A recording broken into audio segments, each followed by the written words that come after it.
Radio Virgen del Pinar, tu podcast de información sobre tu hermandad, con Javier Chavarría. Bueno, señores, programa número 15, cifra que a mí me gusta. El número 15 es un número que a mí me gusta mucho. Y espero que este programa les guste a ustedes tanto como a nosotros. Y les voy a decir el porqué. En primer lugar, les quiero preguntar que ustedes qué tal llevan la cuesta de enero, que espero que no sea tan empinada como la cuesta que hay de subida al Pinar. Ustedes ya me entienden, para la gente que haya subido andando. Por cierto, por las mañanas se forma hielo, entonces mucho cuidado si se sube en coche o andando. Ya lo informamos vía nuestro Instagram, si no os queréis seguir, @Virgen del Pinar. Luego, aparte, decirles, este mes hay una pieza artística de cañaveras en Madrid. La alfombra de la Virgen del Pinar. Analizaremos esto con más profundidad en historia. Las noticias de tu pueblo. Cañaveras recibe a sus majestades de Oriente. Según marca la tradición, el pasado 5 de enero tuvo Cañaveras su tradicional cabalgata, que recorrió algunas de las calles más importantes del pueblo. Terminó en la iglesia parroquial de Cañaveras, donde los más pequeños recibieron con gran ilusión sus regalos por parte de sus majestades reales. En enero celebramos San Antón. Como es costumbre en Cañaveras, la noche del día 16 de enero se encendió la tradicional hoguera de San Antón, para así preparar la festividad del Santo de los Animales. Al día siguiente tuvo lugar una comida popular, judías, que pudieron disfrutar todos los vecinos de Cañaveras. Comienza la restauración de la alfombra de la Virgen. Pues bueno, el pasado 17 de enero comenzó la restauración de la alfombra de la Virgen. Señores, va a ser restaurada en la Real Fábrica de Alfombras y Tapices de Madrid. Agradecer a la Diputación que subvenciona parte de esta restauración, al igual que agradecer tanto al Ayuntamiento como a la Hermandad y a un hijo de Cañaveras, que ha habido un perfecto engranaje para que la alfombra de la Virgen luzca como nunca. Las noticias de tu comarca.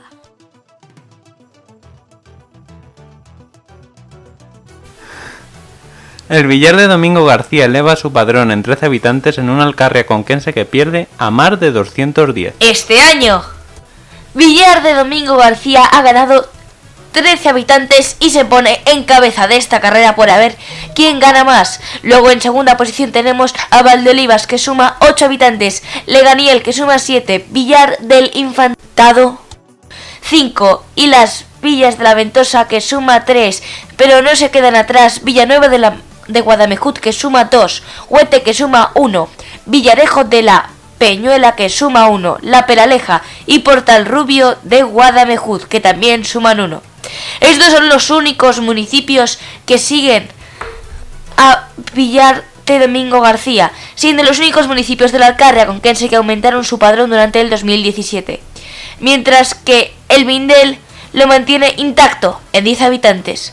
Según las cifras oficiales de población resultantes de la revisión de padrón municipal del 1 de enero de 2018 publicadas por el INE, el resto de las 42 localidades de la comarca, que engloban 26 pedanías y una entidad de ámbito territorial inferior a un municipio, es decir, un EATIM, pierden un total de 210 vecinos.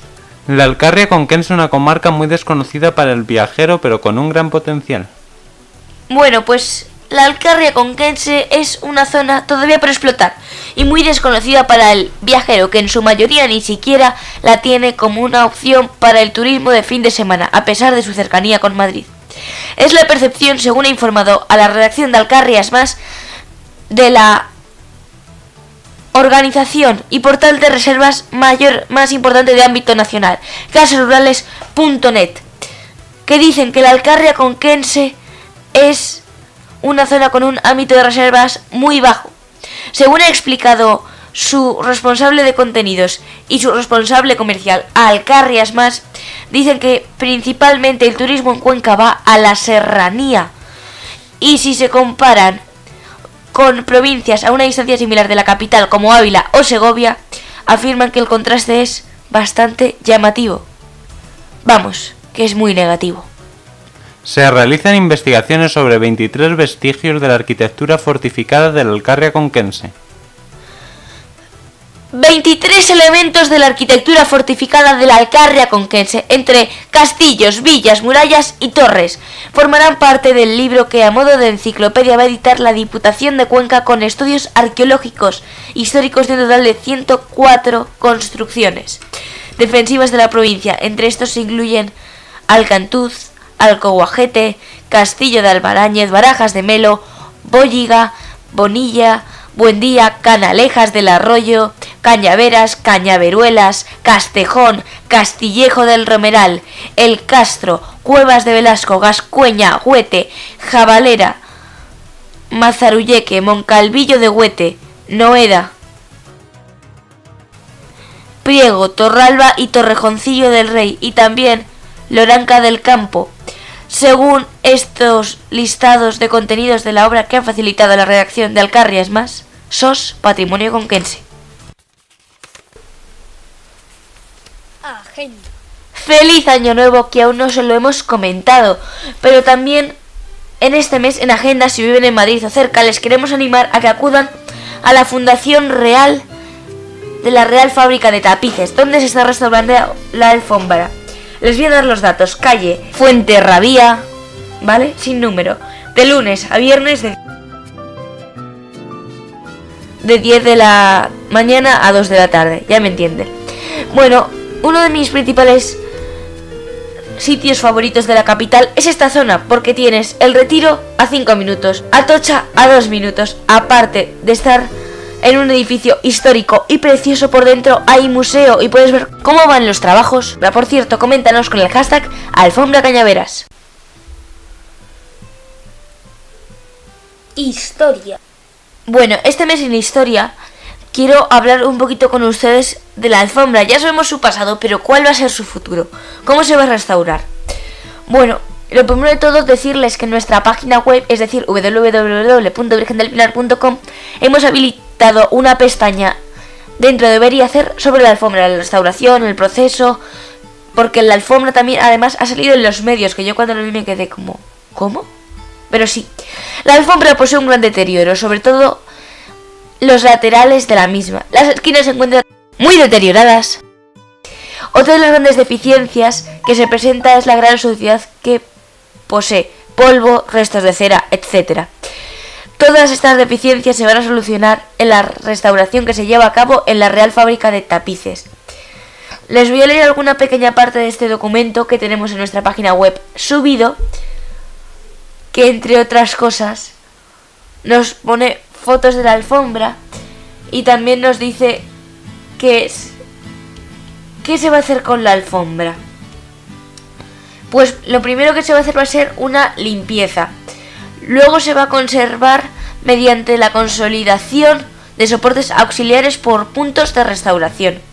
Es decir, también se va a hacer un tratamiento de las intervenciones históricas, un forrado y aplicación de un sistema de suspensión o montaje, y por último también se le va a hacer una documentación y elaboración de un informe de los trabajos realizados. Si entran en nuestra página web, en este informe de la Real Fábrica de Tapices, podemos ver dónde se va a restaurar, los laboratorios que tienen, y pueden leer todo esto en mucha más profundidad. La alfombra ha salido en medios regionales de Castilla-La Mancha, como Voces de Cuenca, Castilla-La Mancha 24 horas, lacerca.com o cuencanews.es. Esto ha sido Historia, la de este mes. Les dejo con literatura.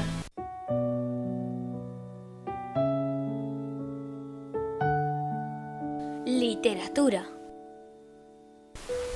Bueno, después de mi promesa de traerles más gozos, después de un programa en el que les traje 3 y les dije que había más, voy a cumplir mi promesa y traeré una parte de este programa y otra parte del siguiente.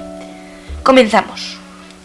Unos oyen su relato como impostura o demencia, otros quieren la demencia y van al pino a observar. Radiante de luz te encuentran y se postran en el suelo ante vos, dulce consuelo, Santa Virgen del Pinar. Confirmado ya el suceso, todo el pueblo os visita.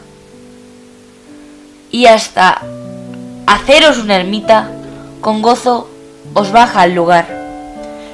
A vuestra ermita os conduce con piedad, fervor y celo, cifrando en vos su consuelo, Madre Virgen del Pinar. Al otro día, unos devotos a tu ermita se dirigen, y al no encontraros se afligen, y divulgan su pesar. El pueblo todo se abisma, con amargo y triste duelo, mas el pastor trae el consuelo, que el pino os sirve de altar. Después de que el pueblo os adora, segunda ermita edifica, y con fervor os suplica, gustéis en ella habitar. Os traslada con gran pompa, de agradeceros con anhelo, pero vos, con raudo vuelo, volvisteis al pino a morar. Como ya les comenté en el otro programa, los gozos son como si fueran el libro de historia de estos primeros años de la hermandad. Súper interesantes estos que hemos leído sobre construcción de las ermitas, cuando la gente no se creía mucho de que se había aparecido a la Virgen. Todo esto, como ven, son cosas que la gente cantaba.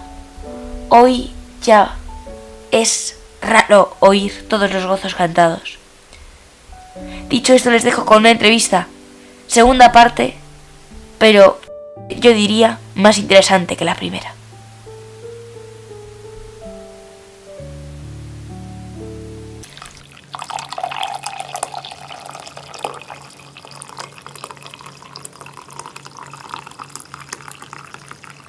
Un té con Javier. Después de este programa tan maravilloso que hemos oído durante este mes, os dejamos con la segunda parte de la entrevista de Don David. Maravillosa, cuanto menos. Bueno, usted ha visto cómo Cañaveras ha evolucionado a lo largo del tiempo. Una de las preguntas que tenía pensadas por el final, pero creo que ahora va a estar mejor, es que cómo ha visto la evolución del pueblo desde que era maestro hasta que veranea aquí, si ha sido positiva, si ha sido negativa y por qué. No, ha sido sencillamente la vida.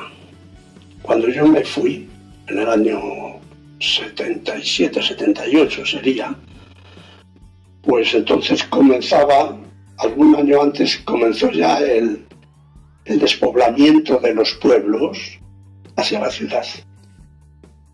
Durante esos 18 años la gente se dedicaba plenamente a la agricultura, pero una agricultura muy básica, con caballerías, ¿no? Sí. Mulas y burros. Y al final ya de esos años empiezan a aparecer algunos tractores, poquitos, porque la economía de la gente en aquella época era mediocre. Y luego después, pues, ya te digo, un par de años, yo creo que antes de marcharme yo a Cuenca, es cuando comienza el despoblamiento de los pueblos en general, y se van o a Madrid, los de Cañaveras concretamente, Madrid, Valencia, Barcelona, o sea, Cataluña, ¿no? Esos eran los destinos. No tenía la gente aquí más posibilidades de subsistencia y los pueblos vinieron abajo. Esa es la visión del pueblo. Luego después se va recuperando más recientemente, y gente que tenía viviendas en el pueblo, aunque fueran viejas, las van reconstruyendo, pues como han hecho tus abuelos o tus tíos o cosas. Y todo el que ha tenido posibilidades, incluso ha venido gente que no tenía ninguna relación con el pueblo, pero que quería tener una casa en el pueblo, que eso está ahora ya también muy en boga, ¿no? Sí. Y compra su casa, la arreglan, ¿no? Sí, la rehabilitan un poco y todos ganamos, porque mientras los pueblos haya gente, pues están mejor que no semi-muertos como se quedaron entonces, ¿sabes? Porque entonces no venía gente en invierno tampoco. Sí, pero más que ahora, ten en cuenta que te estoy hablando de los 18 años que yo estuve aquí en Cañaveras, había 5 clases. 5. Había 4 para... En un principio la educación era por separado, sí. Chicas y chicos. Pues había 2 de chicos, estábamos arriba en el centro ese, sí, de la juventud, las 2 de chicos arriba. Sí, la deuda en inocencia me han dicho y la suya. Y la mía al otro lado, sí, que es lo que hoy ahora es es el cuartel de la Guardia Civil. Las dos de chicas abajo. Y donde están las oficinas del cuartel, Sí, eso era la clase de párrocos. de doña Gloria me han dicho. Y de mi cuñada también estuvo, Bueno, que ha muerto ya, Edelmira. Ahí estuvo también de maestra. y entonces ya vamos a pasar a su etapa como alcalde, que ya me ha dicho que fue un poco obligado, pero en ese año y medio, a mí por lo que me han dicho, le dio mucho de sí. Bueno, Ese año y medio. no sé si de sí o si de no. Pero bueno, vale. No, hice lo que pude, hombre, Javier, hice lo que pude, se supone. Aunque no fuera con gran interés por mi parte ser alcalde, una vez que ya cargo con esa responsabilidad, pues trato de hacer por mi pueblo todo lo que puedo y un poco más, ¿sabes? A mí me han dado una pequeña lista de cosas que hizo, aparte de las que no se recuerdan, que seguro que hay. Venga. Pues se recuerda, por ejemplo, la canalización de la Vega arriba, creo, en una fuente. No. Entonces se mantenía la vega arriba. La vega de arriba pues, se regaba limpiando los cauces que venían hasta el final de la vega, hasta aquí, hasta el final, hasta el cementerio. Pero los limpiaba la gente yendo ellos. Sí, pero según me han dicho, había una fuente yendo hacia Canalejas, que eso fue obra de su alcaldía, según me han dicho. Ah, bueno, no, pero eso, la vega abajo. Ah, uy, las he equivocado, disculpe. Sí, la vega abajo, no, es que resulta que, bien, antes era en una cueva que había, salía el agua de una piedra y había pues 2 o 3 metros, entonces un grifo y tal. Hay fotografías también, Sí, que tengo fotografías con algún chico que me llevaba y algún señor que estaba allí llenando la fuente y tal. Y lo que hicimos entonces, esa fuente antes de ser alcalde ya tenía un depósito hecho, sí, depósito como esta habitación, pequeñito, así y tal, hecho sobre una piedra de arena, que es el que existe hoy en día, sí. pero no estaba unido al nacimiento que te digo, al nacimiento viejo. Entonces, Y entonces lo que hicimos lo unió. lo unimos, pero lo unimos sin buscar a grandes especialistas. Simplemente era Aguacil y yo nos pusimos, y entre los dos, porque para pegar tubos se necesitaba poca Sí, especialidad, ¿no? Pues pegábamos los tubos, los poníamos y luego a taparitas y el agua pues está donde está hoy. bueno, Y bueno, Ya. y alguna otra fuente más también. Mira, por ejemplo, hay otra fuente que también le pusimos. Es que había más agua que hoy en día, Sí. lógicamente. Hoy las fuentes tienden a desaparecer. como el agua no se canal está embalsada, sobre Eso, todo. sí. Pues había otra fuente también yendo hacia Buciegas. La Miranda se llama. Sigue existiendo y creo que tenga todavía agua. Pero entonces pues hicimos una cosita. No tenía grifo. Y se llenaba pues con una jarra, los cántaros, ¿no? Y tal, la gente.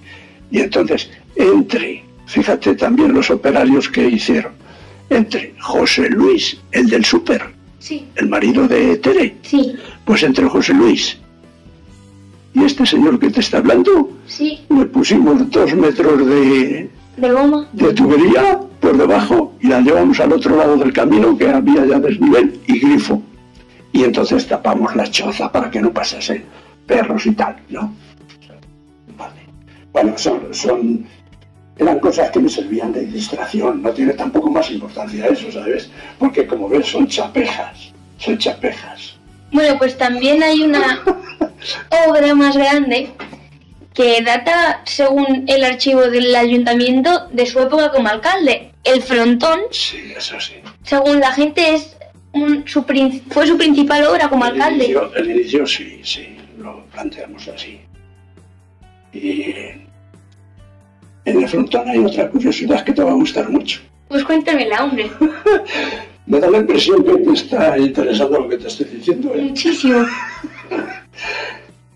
En el frontón colaboraron muy eficazmente los chicos de mi clase. ¿Ah, sí? Sí, el piso Sí. El piso que hay, lo que hoy es el frontón, todo ese piso que supuso, pues a lo mejor, pues no sé, 40, 60, 80 remolques de piedra, Sí. ¿no? Hubo algunas personas, algunos que tenían tractores, que por favor, sin cobrar nada, Sí. pues llevaron algún tractor de piedra. Y unos cuantos, bastantes tractores, llevó el maestro pidiendo un tractor que me dejaron, y 8 o 10 chicos o 12 o los que querían, ¿no? se apuntaban, subíamos arriba a los llanos, Sí. a cargar y para abajo, y tanto cargar como descargar a mano, porque entonces el remolque no era basculante. Y esos eran los chicos de Cañaveras los que trajeron y colaboraron para traer el piedra al piso. Luego, bueno, al piso y a lo que es la base del frontón, que era de piedra y eso. Mucha piedra, colaboraron los alumnos de la clase, ¿sabes? Que eran los mayorcillos, los que yo llevaba. Sí. Yo llevaba de 10 a 14 años. Y ya los de 14 años pues apuntaron, y seguro que algunos de los que oigan esta entrevista pues dirán, sí, yo también estuve en eso. Pues claro, por supuesto. Bueno, pues otra anécdota más para el saco, se puede decir. Sí. Bueno, ahora también le quiero preguntar, antiguamente el ayuntamiento cómo se financiaba, porque estábamos hablando antes usted y yo que las ayudas, las subvenciones eran en muy rara ocasión por la época en la que usted fue alcalde. Prácticamente nulas. Sí. ¿Qué se financiaba? ¿Solo con impuestos o también...? No, el frontón concretamente, fíjate, otra curiosidad. Eso tampoco lo sabe mucha gente.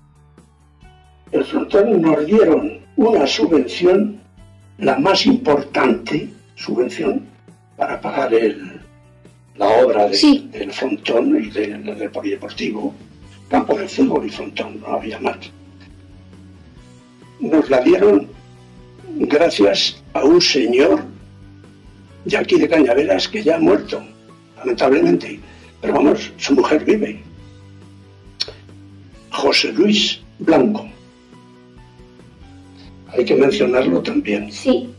Y él, que trabajaba en Madrid y tenía influencia con gente importante, pues nos consiguió, me parece que fueron 100.000 pesetas. Que eso antes era En aquella muchísimo. época era un mundo. Con 100.000 pesetas hicimos, pues lo que se hizo de frontón se llegó hasta donde se pudo. Y del campo de fútbol, la portería, la explanación, una pared allí y otra a manera de gradas, Sí. 2 paredes y tal. Con 100.000. Y nos sobraron, aquello no le supuso al pueblo ni un céntimo. Nos sobraron 18.000 pesetas, que entonces yo se las entregué al ayuntamiento. Ese dinero sobró. De las 100.000 nos sobraron 18.000 y las entregamos. Así que el inicio del polideportivo al ayuntamiento no le costó absolutamente nada, Javier. ¿Y hasta dónde se llegó en su etapa como alcalde? No, muchas más cosas ya en un año y pico. No, quiero decir del frontón, que hasta dónde llegó. Más o menos. Sí, el frontón era...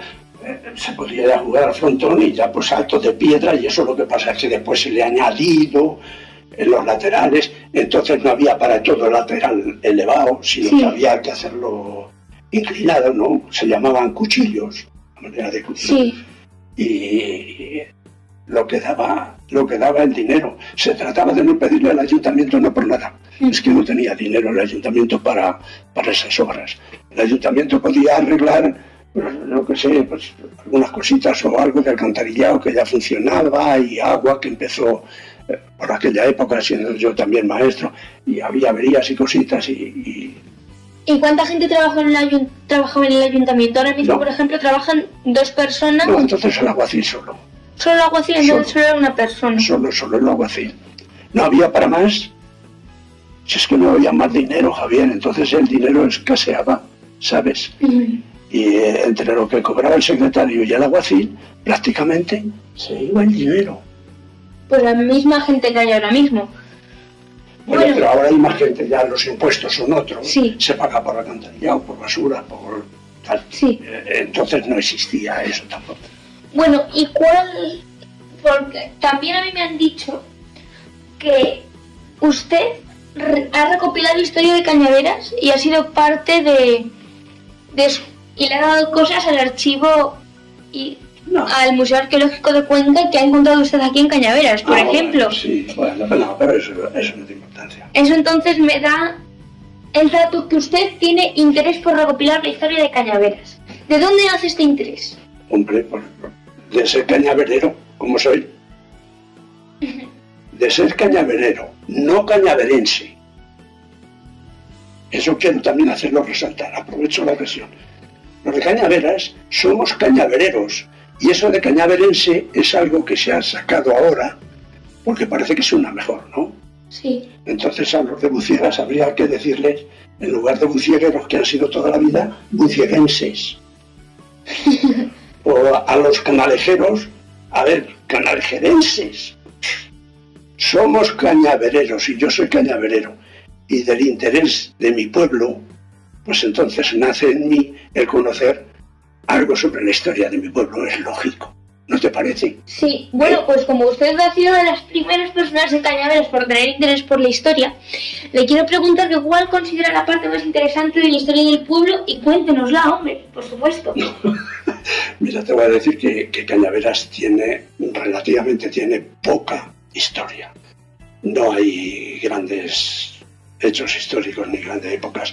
Hemos dependido Cañaveras en el siglo XIV, bueno, antes ya, en el siglo XIII, XIV, sí, por ahí. Dependió de los condes de Priego, ¿sabes? Sí. Era una población, los condes de Priego pues tenían en Cañaveras, tenían Huete, tenían hacia Molina de Aragón. Entonces los nobles, los reyes, Sí. cuando iban a las guerras, por ejemplo, para la conquista de Granada, o la conquista por los reyes católicos, o la conquista de Sevilla, por Fernando III el Santo y tal, pues entonces los nobles de España prestaban a los reyes una parte del ejército, en lo que ellos tenían, pues 100, 200 caballos con sus guerreros armados y tal, bien pertrechados y todas esas cosas. Y de esta manera contribuían, claro, porque el poder de los reyes dependía de los nobles, ¿no? De la colaboración con los reyes. Y entonces lo que hacían es que los reyes, por haber ayudado a los nobles, Sí, les daban... o los nobles a los reyes, les daban entonces tierras. Y concretamente pues aquí, no recuerdo cuál fue antes porque no me acuerdo en este momento, es que... Pero bueno, por ejemplo, Sí. el conde de Priego ha sido muy importante porque han salido, por ejemplo, gente clave para la Reconquista como el obispo Carrillo, que al final acabó... Sí, Por ejemplo, era el hermano menor de un conde de Priego, según tengo entendido, por ejemplo. Sí. Bueno, pues o sea que entonces Cañaveras se le adjudicó, porque Cañaveras en un principio pertenece a Cuenca, A Cuenca. a la ciudad. Sí. Y entonces lo desligan de Cuenca y se lo dan A Priego, ¿no?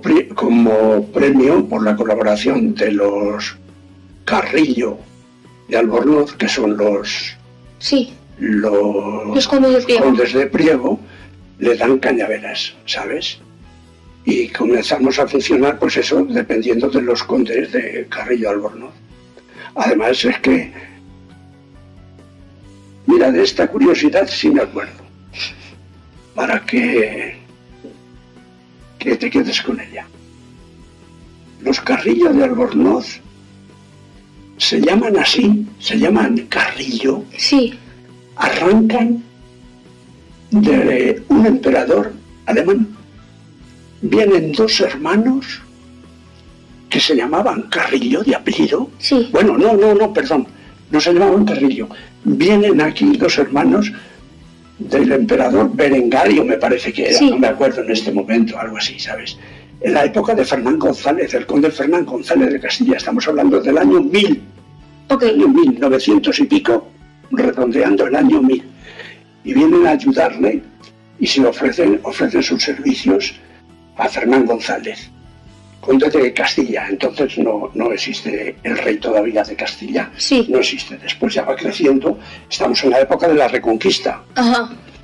Y entonces a Fernán González se ofrecen estos dos hermanos para trabajar con él. Y para luchar y para lo que necesite. Y dice el archivo histórico que vinieron huyendo porque habían matado a un hermano mayor, ¿eh? Sí. No eran mellizos, o sea, era el segundo y el tercer hermano. Sí. Y vinieron a España.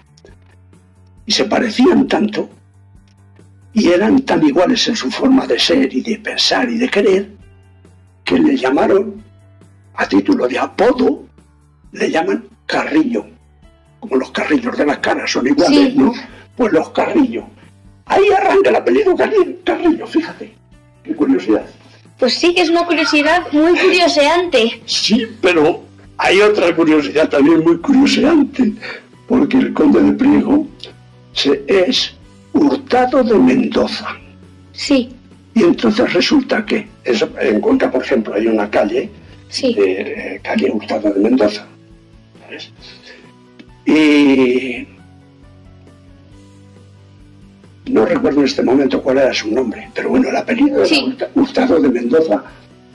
Se casa con la señora de Priego. La señora, no era condesa todavía, pero tenía mucho poder, sí, y muchas tierras, muchas más que su marido, más que Hurtado de Mendoza, ¿sabes? Se llamaba Teresa Carrillo. Y entonces desapareció el apellido de ¿no? Pero espera, pero es que la señora debía ser muy flamenca, sí, porque si él le dice que se case con ella o con él y tal, ella le dice sí, acepto, pero con esta condición: que los hijos que tengamos tienen que llamarse Carrillo en primer lugar y después Hurtado. Pues esto sí que es una curiosidad. Ahí arranca el nombre de los Carrillo de Mendoza. Carrillo de Mendoza arranca con Teresa Carrillo, la mujer de Hurtado de Mendoza.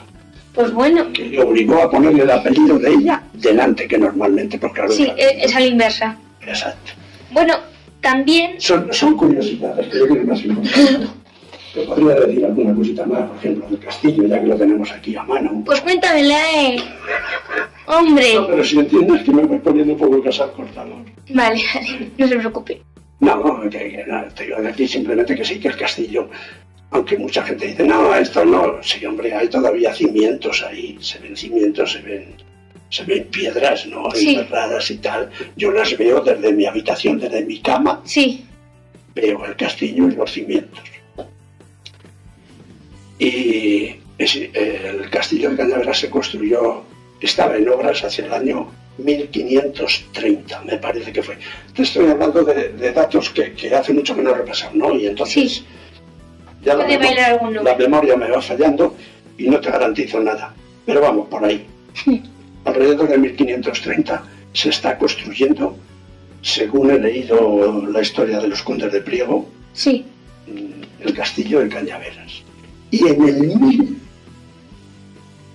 1599, sí, o sea, acabando ya el 1500, o sea, acabando el siglo XVI, el obispo de Cuenca, se supone, ya te digo, que el castillo está terminado, sí, porque el obispo de Cuenca le autoriza al sacerdote que está con los condes de Priego a decir misa en la casa fuerte y castillo de Cañaveras, dice. Le autoriza a decir misa en la casa fuerte y castillo de Cañaveras. Luego es señal de que hacia el año 1599-1600, el castillo está terminado e incluso tiene su capilla. Luego sí existió castillo y con su capilla. Aunque hoy, como ves, es una pena como está. Son ruinas. No está mal que está la bandera de España encima. Eso también es otra cosa que está bien, ¿eh? Bueno, pues, como ven, vamos ya con la última pregunta, salvo que quiera contar alguna otra anécdota. Vale, porque me estoy enrollando demasiado. Que todas las historias son bienvenidas. aquí para que nuestra audiencia sea más sabia. Luego te quiero preguntar cuál es tu relación con la Virgen del Pinar. Mi relación pues es la misma que de cualquier hijo de Cañaveras con la Virgen. Pues que la Virgen de Cañaveras tiene mucha fuerza, ¿no? Mucha devoción, mucho enganche, diríamos, para la gente. Sí.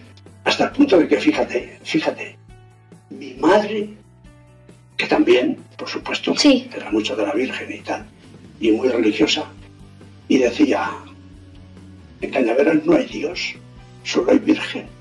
Pues como veía que todo el pueblo se volcaba con la Virgen, decía, oye, en Cañaveras no hay Dios, porque luego a misa la verdad es que va poquísima gente y tal, y sin embargo en la Virgen, pues la gente se vuelca y tal, felizmente, gracias a Dios. Entonces, mi relación con la Virgen, pues es la relación de un hijo de Cañaveras, ¿sabes? Pues, muy bueno, por supuesto. Lo que pasa es que a lo mejor no me prodigo tanto en procesiones o en cosas de esas porque no me va. Demasiado no me va eso, ¿no? Más reservado, ¿no? Más reservado, más íntimo. Me parece que la vida espiritual debe ser un poquito más íntima, no más interior y tal. Y a lo mejor me paso en ese sentido. Pero, bueno, vale, pero... Sí, por supuesto que quiero mucho a la Virgen del Pinar, que en definitiva es la Madre de Dios, la Virgen, sea con la advocación del Pinar, o sea del Pilar, o sea de otro cualquier igual, pero la Virgen es una sola, que es la Madre María, de Jesús, ¿no? María. Bueno, pues interesantísima entrevista la que hoy hemos hecho en Radio Virgen del Pinar. Les dejo ya hasta el mes que viene. Recuerden, si quieren seguir informados, www.virgendelpinar.com. Hasta el mes que viene.